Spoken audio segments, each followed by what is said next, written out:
विद्यार्थी मित्रांनो, आजच्या व्हिडिओमध्ये आपण एस-एस-सी बोर्ड एक्झाममध्ये किंवा आपला 10वीचा जो क्वेश्चन पेपर आहे आणि 10वीच्या क्वेश्चन पेपरमध्ये जे ॲक्टिव्हिटी शीट आहे त्या ॲक्टिव्हिटी शीटमध्ये क्वेश्चन 1 पासून तर क्वेश्चन 7 पर्यंत जे आपले 5 सेक्शन आहेत त्या सेक्शनमध्ये कशा पद्धतीने आपण टाइम मॅनेजमेंट करू शकतो आणि आपला पेपर कव्हर करून इंग्लिश विषयामध्ये जास्तीत जास्त मार्क कशा पद्धतीने पाडू शकतो हे आपण त्या ठिकाणी पाहूया.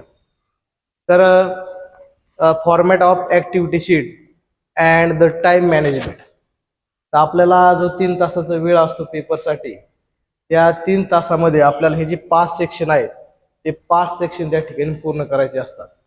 आता सेक्शन नंबर 1 जो आहे लँग्वेज स्टडीचा क्वेश्चन नंबर 1 आहे. त्याच्यामध्ये लँग्वेज स्टडीसाठी आपल्याला त्याच्यामध्ये ए आणि बी असे 2 क्वेश्चन आहेत आणि तो क्वेश्चन आहे लँग्वेज स्टडीचा 10 मार्कासाठी. तर 10 मार्काच्या या क्वेश्चनसाठी आपल्याला 12 ते 13 मिनिटं वेळ त्या ठिकाणी लागणार आहे आणि 12 ते 13 मिनिटामध्ये आपण हा क्वेश्चन त्या ठिकाणी कंप्लीट करू शकतो.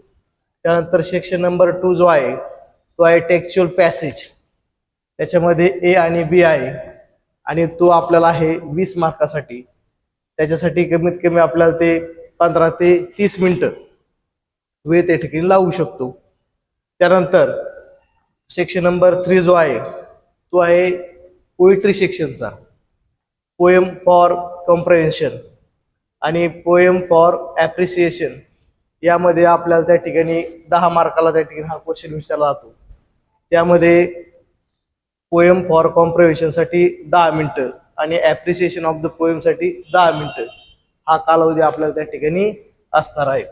सेक्शन नंबर 4 जो आहे नॉन टेक्स्चुअल पॅसेज फॉर कॉम्प्रहेन्शन 10 मार्कासाठी आहे आणि त्याच्यामध्येच क्वेश्चन नंबर बी जो आहे तो समरी आहे.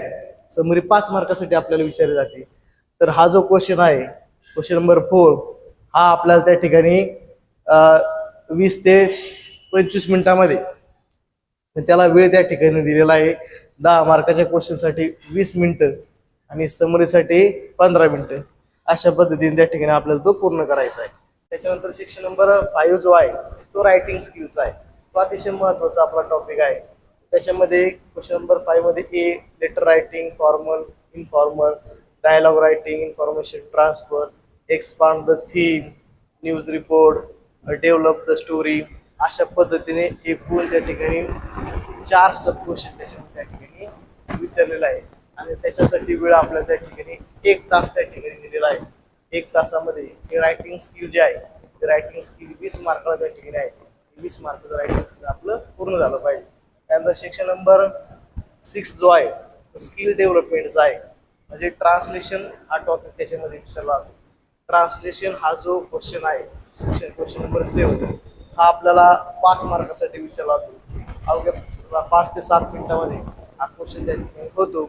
अशा पद्धतीने आपण जर टोटल 80 मार्काचा जर विचार केला तर 80 मार्कासाठी 180 मिनिट म्हणजे 3 तास वेळ त्या ठिकाणी आहे. अशा पद्धतीने आपण जर टाइम मॅनेजमेंट जर केलं तर आपला जो पेपर आहे त्या ठिकाणी चांगल्या प्रकारे होऊ शकतो.